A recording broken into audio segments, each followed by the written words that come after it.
ಈ ಚುನಾವಣೆಗೂ ಮೊದಲು ನೀವೇನಾದರೂ ಮತ ಹಾಕಲಿಲ್ಲ ಅಂತಂತಂದ್ರೆ ಗ್ಯಾರಂಟಿಗಳು ನಿಂತು ಬಿಡ್ತಾವೆ ನೋಡಿ ಅನ್ನುವಂಥ ಮಾತನ್ನು ಕೂಡ ಕೆಲ ನಾಯಕರು ಹೇಳಿದ್ರು.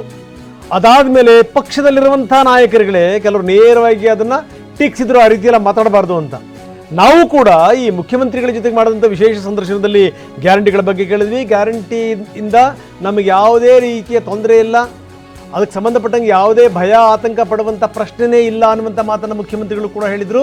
ಅದಕ್ಕೆ ಬೇಕಾದಂಥ ಸಂಪನ್ಮೂಲದ ಕ್ರೋಢೀಕರಣವನ್ನು ನಾವು ಮಾಡ್ತಾ ಇದ್ದೀವಿ ಅಂತ ಕೂಡ ಹೇಳಿದರು. ಕೆಲವರು ಇದನ್ನು ಪರಿಷ್ಕರಣೆ ಮಾಡಿ ಅಂತ ಹೇಳ್ತಾ ಇದ್ದಾರೆ. ಈ ಪರಿಷ್ಕರಣೆಯ ವಿಚಾರಕ್ಕೆ ಸಂಬಂಧಪಟ್ಟಂಗೆ ಟಿವಿನೇ ಮೊದಲು ವರದಿ ಮಾಡಿತ್ತು. ಈ ರೀತಿ ಕೆಲ ನಾಯಕರುಗಳ ಮನೋಭಾವನೆ ಇದೆ ಅಂತ ನೋಡಿ. ಯಾರೂ ಕೂಡ ಇಲ್ಲ ನಾವು ಅದಕ್ಕೆ ಬದ್ಧವಾಗಿ ಬಿಡ್ತೀವಿ ಅಂತ ಹೇಳಲ್ಲ, ಅವ್ರು ಹೇಳೋದ್ರಲ್ಲೇ ಗೊತ್ತಿದೆ. ಕೆಲವರು ಹೇಳ್ತಾರೆ ಇಲ್ಲ ಇಲ್ಲ ಕೆಲವೊಂದು ಸರಿ ಆ ರೀತಿ ಮಾತುಗಳು ಬಂದಿದೆ, ನಾವು ಕೇಳಿದ್ದೀವಿ ಅನ್ನುವಂಥ ಮಾತನ್ನು. ಇನ್ನು ಮುನಿಯಪ್ಪನವ್ರು ಹೇಳಿದ್ದಾರೆ ಇಲ್ಲ ನಾವು ಆಹಾರದ ವಿಚಾರ ಸಂಬಂಧಪಟ್ಟಂಗೆ, ಅಕ್ಕಿ ವಿಚಾರ ಸಂಬಂಧಪಟ್ಟಂಗೆ ಬಿಟ್ಟು, ಜೊತೆಗೆ ಈ ಶಕ್ತಿ ಯೋಜನೆ ವಿಚಾರಕ್ಕೆ ಸಂಬಂಧಪಟ್ಟಂಗೆ ಬಿಟ್ಟು ನಾವು ಬೇರೆ ರೀತಿಯಲ್ಲಿ ನಾವು ಪರಿಷ್ಕರಣೆ ಬಗ್ಗೆ ಯೋಚನೆ ಮಾಡ್ತಾ ಇದ್ದೀವಿ, ಅದು ನಮ್ಮ ಇಲಾಖೆನೂ ಸೇರಿದಂಗೆ ಬೇರೆ ರೀತಿಯಲ್ಲಿ ನಾವು ಯೋಚನೆ ಮಾಡ್ತಾ ಇದ್ದೀವಿ ಅನ್ನುವಂಥ ಮಾತು. ಇನ್ನು ಪರಮೇಶ್ವರರು ಹೇಳಿದರು ಹೌದು ನಾವು ಕೂಡ ಕೇಳಿದ್ದೀವಿ, ಇದು ಜನರು ಈ ರೀತಿ ಮಾತಾಡ್ತಾರೆ, ಆದರೆ ಸದ್ಯಕ್ಕೆ ಅದರ ಪ್ರಸ್ತಾವನೆ ಇಲ್ಲ ಅನ್ನುವಂಥ ಮಾತನ್ನು ಅವ್ರು ಹೇಳ್ತಾ ಇದ್ದಾರೆ. ನೋಡಿ, ಶ್ರೀಮಂತರನ್ನ ಈ ವ್ಯಾಪ್ತಿಯಿಂದ ಕೈ ಬಿಟ್ಟರೆ 20,000 ಕೋಟಿ ರೂಪಾಯಿ ಉಳಿಯುತ್ತೆ.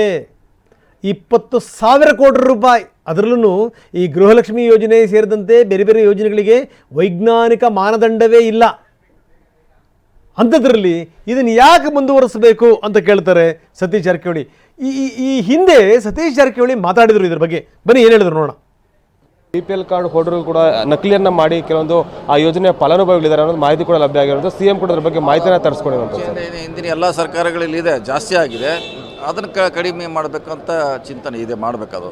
ಬೇಕಾದ್ರೆ ಬೋಗಸ್ ಆಗಿದೆ ಭಾಳಷ್ಟು. BPL ಕಾರ್ಡ್ ಹೋಲ್ಡರ್ಗಳು ಕೂಡ ನಕಲಿಯನ್ನ ಮಾಡಿ ಕೆಲವೊಂದು ಆ ಯೋಜನೆಯ ಫಲಾನುಭವಿಗಳಿದ್ದಾರೆ ಅನ್ನೋದು ಮಾಹಿತಿ ಕೂಡ ಲಭ್ಯ ಆಗಿರೋದು. CM ಕೂಡ ಅದ್ರ ಬಗ್ಗೆ ಮಾಹಿತಿನ ತರಿಸ್ಕೊಂಡಿರುವಂಥದ್ದು. ಹಿಂದಿನ ಎಲ್ಲ ಸರ್ಕಾರಗಳಲ್ಲಿ ಇದೆ, ಜಾಸ್ತಿ ಆಗಿದೆ. ಅದನ್ನು ಕಡಿಮೆ ಮಾಡಬೇಕಂತ ಚಿಂತನೆ ಇದೆ, ಮಾಡಬೇಕದು. ಬೇಕಾದ್ರೆ ಬೋಗಸ್ ಆಗಿದೆ ಭಾಳಷ್ಟು. BPL card holder.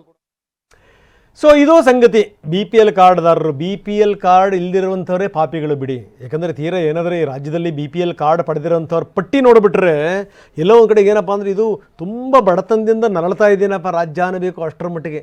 ಇದಕ್ಕೆ ಸಂಬಂಧಪಟ್ಟಂಗೆ ಯಾವುದೇ ಪರಿಷ್ಕರಣೆಗಳಾಗಿಲ್ಲ.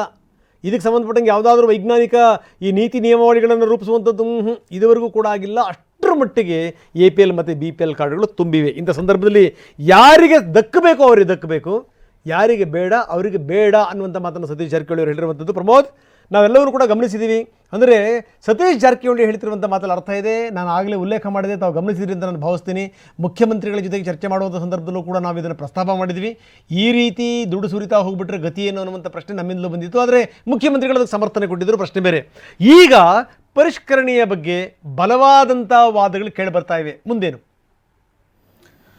ರಂಗನಾಥ್, ಈಗಾಗಲೇ ಇಂಥ ಒಂದು ವಿಚಾರ ಸರ್ಕಾರದಲ್ಲಿ ಪ್ರಸ್ತಾಪ ಆಗ್ತಾ ಇರುವಂಥದ್ದು ಅಥವಾ ಚರ್ಚೆ ಆಗ್ತಾ ಇರೋದು ಇದೇ ಮೊದಲಲ್ಲ. ಹಿಂದೆ ಕೂಡ TV9 ಜುಲೈ 22ರಂದು ಒಂದು ವರದಿಯನ್ನು ಮಾಡಿತ್ತು. ಸಚಿವ ಸಂಪುಟ ಸಭೆಯಲ್ಲೂ ಕೂಡ ಈ ಗ್ಯಾರಂಟಿಗಳ ಬಗ್ಗೆ ಪರಿಷ್ಕರಣೆ ಮಾಡಬೇಕು ಅನ್ನುವಂಥ ಸಲಹೆಯನ್ನು ಅಂದೇ ಸಚಿವರುಗಳು ಕೊಟ್ಟಿದ್ದರು, ಮುಖ್ಯಮಂತ್ರಿಗೆ ನೇರವಾಗಿ ಕೊಟ್ಟಿದ್ದರು. ಆದರೆ ಇದನ್ನು ಹೇಗೆ ಇಂಪ್ಲಿಮೆಂಟ್ ಮಾಡಬೇಕು, ಜೊತೆಗೆ ಯಾವ ಮಾನದಂಡಗಳನ್ನು ಇಟ್ಕೊಂಡು ಮುಂದೆ ಈ ಒಂದು ಗ್ಯಾರಂಟಿ ಯೋಜನೆಯನ್ನು ಪರಿಷ್ಕರಣೆ ಮಾಡಬೇಕು ಅನ್ನುವಂಥದ್ದು ಒಂದು ಸರಿಯಾದಂಥ ಮಾಪನಗಳಾಗಲಿ ಮಾನದಂಡಗಳಾಗಲಿ ಸದ್ಯಕ್ಕಿಂತೂ ಸರ್ಕಾರದ ಮುಂದೆ ಇಲ್ಲ. ಯಾಕೆಂದರೆ ಈಗಾಗಲೇ ಶಕ್ತಿ ಯೋಜನೆ ಒಂದು ಭಾಗ ಆದರೆ ಗೃಹಲಕ್ಷ್ಮಿ ಯೋಜನೆ ಇರ್ಬೋದು, ಅದೇ ರೀತಿ ಅನ್ನಭಾಗ್ಯ ಯೋಜನೆ ಇರ್ಬೋದು, ಇಂಥ ಒಂದು ಯೋಜನೆಗಳೇನಿದೆ ಇಂಥ ಯೋಜನೆಗಳಲ್ಲಿ ಸ್ವಲ್ಪ ಫಿಲ್ಟರ್ಗಳನ್ನು ಹಾಕುವಂಥದ್ದು ಅಥವಾ ಕೆಲವೊಂದಿಷ್ಟು ಮಾನದಂಡಗಳನ್ನು ವಿಧಿಸುವಂಥದ್ದು ಮಾಡುವಂಥ ಒಂದು ಪ್ರಕ್ರಿಯೆಗೆ ನಾವು ಯೋಚನೆ ಮಾಡ್ಬೋದು ಅನ್ನುವಂಥ ಚಿಂತನೆಗಳನ್ನು ಮಾಡಿತ್ತು. ಈಗ ಮತ್ತೆ ಅದೇ ವಿಚಾರ ಮುನ್ನೆಲೆಗೆ ಬಂದಿದೆ. ಇನ್ಫ್ಯಾಕ್ಟ್ ಇವತ್ತು ಪರಮೇಶ್ವರ್ ಆಡಿರುವಂಥ ಮಾತಿರ್ಬೋದು ಅಥವಾ ಸತೀಶ್ ಜಾರಕಿಹೊಳಿ ಆಡಿರುವಂಥ ಮಾತುಗಳಿರ್ಬೋದು, ಅದು ಕೂಡ ಎಲ್ಲೋ ಒಂದು ಕಡೆಗೆ ಹಿಂದೆ ಏನು ಚರ್ಚೆ ಆಗಿತ್ತು ಸಂಪುಟ ಸಭೆಯಲ್ಲಿ ಅದೇ ವಿಚಾರವನ್ನು ಮತ್ತೆ ಪುಷ್ಟೀಕರಿಸುತ್ತೆ. ಪ್ರಮುಖವಾಗಿ ಪರಮೇಶ್ವರ್ ಅವರು ಆಡಿರುವಂಥ ಮಾತುಗಳನ್ನು ಗಮನಿಸ್ತಾ ಇದೆ. ಇಂಥ ವಿಚಾರಗಳು ಈಗಾಗಲೇ ಚರ್ಚೆ ಆಗಿದೆ, ಹಿಂದೆ ಕೂಡ ಚರ್ಚೆ ಆಗಿತ್ತು.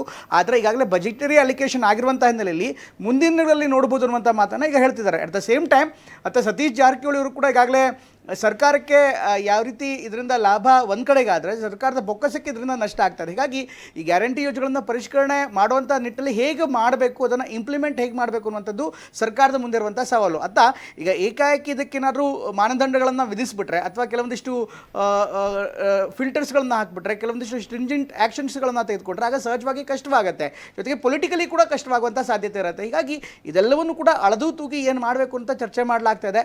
ಅಟ್ ದ ಸೇಮ್ ಟೈಮ್ ಎಲ್ಲೆಲ್ಲಿ ಲೀಕ್ ಲೀಕೇಜ್ ಆಗ್ತಾ ಇದೆ. ಅಂದರೆ ಉದಾಹರಣೆಗೆ ಈಗಾಗಲೇ ಅನ್ನಭಾಗ್ಯ ಯೋಜನೆಯಲ್ಲಿ ಸಾಕಷ್ಟು ನಕಲಿ BPL ಕಾರ್ಡ್ಗಳು ಇದೆ ಅನ್ನುವಂಥ ಆರೋಪಗಳು ಮೊದಲಿಂದಲೂ ಕೂಡ ಕೇಳಿಬಂದಿತ್ತು, ಈಗಲೂ ಕೂಡ ಇದೆ. ಹೀಗಾಗಿ ಅದನ್ನು ಹೇಗೆ ಫಿಲ್ಟರ್ ಮಾಡ್ಬೋದು ಅಂತ ಒಂದು ವಿಚಾರ.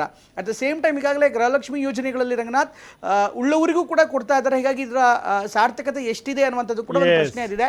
ಅದನ್ನು ಹೇಗೆ ಇಂಪ್ಲಿಮೆಂಟ್ ಮಾಡಬೇಕು ಅನ್ನೋದು ಕೂಡ ಒಂದು ಪ್ರಶ್ನೆ. ಯಾಕೆಂದರೆ ಹಿಂದೆ ಇವರು ಪ್ರಚಾರದ ಸಂದರ್ಭದಲ್ಲಿ ಉಳ್ಳವರಿಗೂ ಕೊಡ್ತೀವಿ ಅಂತ ಇದೇ ಕಾಂಗ್ರೆಸ್ ಪಕ್ಷ ಪ್ರಚಾರವನ್ನು ಮಾಡಿತ್ತು. ಈಗ ಒಂದು ಅದರ ಅಧಿಕಾರಕ್ಕೆ ಬಂದ ಮೇಲೆ ಮತ್ತೆ ಫಿಲ್ಟರ್ ಆಗ್ತೀವಿ, ಅದಕ್ಕೆ ಮಾನದಂಡ ಫಿಕ್ಸ್ ಮಾಡ್ತೀವಿ ಅಂದರೆ ಅದು ಕೂಡ ಸರ್ಕಾರಕ್ಕೆ ಸ್ವಲ್ಪ ಕೆಟ್ಟ ಹೆಸರು ತರುವಂತಹ ಸಾಧ್ಯತೆ ಇರುತ್ತೆ. ಹೀಗಾಗಿ ಎಲ್ಲವನ್ನೂ ಕೂಡ ಅಳದು ತೂಗಿ ಮಾಡಬೇಕಾಗುತ್ತೆ. ಜೊತೆಗೆ ನೀತಿ ಆಯೋಗದಿಂದಲೂ ಕೂಡ ಕೆಲವೊಂದಿಷ್ಟು ಮಾನದಂಡಗಳನ್ನ ಕೇಳಿದೆ ಅಥವಾ BPL ಕಾರ್ಡ್ ವಿಚಾರಕ್ಕೆ ಸಂಬಂಧಪಟ್ಟಂತೆ ಕೇಳಿದೆ. ಹೀಗಾಗಿ ಇದೆಲ್ಲವನ್ನೂ ಕೂಡ ಅಳದು ತೂಗಿ ಮುಂದಿನ ದಿನಗಳಲ್ಲಿ ನಾವು ಸರ್ಕಾರ ಒಂದು ನಿರ್ದಿಷ್ಟ ನಿರ್ಧಾರವನ್ನು ಮಾಡುವಂತ ನಿರೀಕ್ಷೆ ಮಾಡಬಹುದು. ರಂಗನಾಥ್, ಎಸ್, ಧನ್ಯವಾದ ತಮ್ಮೆಲ್ಲ ಮಾಹಿತಿಗೆ. ನಾಯಕರು ಮಾತಾಡುವಂಥ ಸಂದರ್ಭದಲ್ಲಿ ಮಾದೇವಪ್ಪ ನಿನಗೂ ಫ್ರೀ, ಆಂಜನೇಯ ನಿನಗೂ ಫ್ರೀ, ಎಲ್ರಿಗೂ ಫ್ರೀ ಅಂತ ಹೇಳಿ ಈಗ ತೆಗೆದುಬಿಟ್ರೆ ಗತಿ ಏನು? ಈ ಭಯನೂ ಕೂಡ ಸರ್ಕಾರಕ್ಕಿದ್ದೇ ಇದೆ.